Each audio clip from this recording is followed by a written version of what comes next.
Mbrëmjen e 24 shtatorit 2023, Dragan Antonjević si recepcionist dhe Goran Tanevski bashkë me familje si vizitor ishin në hotelin në Bojnsk.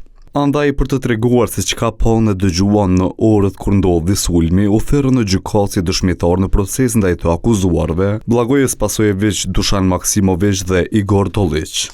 Por Antonjević për të dytën herë me radhë nuk u paraqit. Ftesën e ka pranuar babai i saj në adresën të cilën e ka poseduar gjykata dhe thotë se e njëjta gjendet në Serbi. Andaj prokurori i rastit propozoi që deklarata e saj të lexohet. Ajo ka refuzuar ta pranojë ftesën duke shprehur qartë vëllimin dhe vullnetin e saj për të mos dëshmuar. Me këtu u pajtuan edhe avokatët. Nuk e përmend askund të mbrojturin tim, mund të lexohet. Deklarata e këtij dëshmitari është totalisht jo relevante. Pastaj u konfirmua dhe mos prezenca e Goran Tanevski, dëshmitarit nga Maqedonia.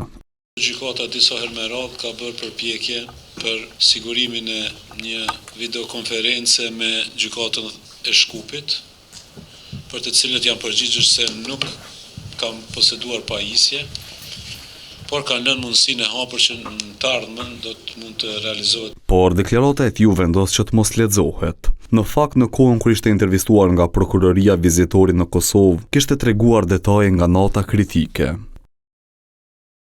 Pas sagimit, kishin dëgjuar zhurmë dhe kishin pa njerëz me armë dhe uniforma. Kishin menduar se situata po bëhej shumë e rrezikshme sepse në dritare ishte një person me uniformë që mbante një armë me ty të gjatë. Më pas, kishin zbritur në dhomën e podrumit, duke marrë me vete batanije për të mbuluar dhe jashtë.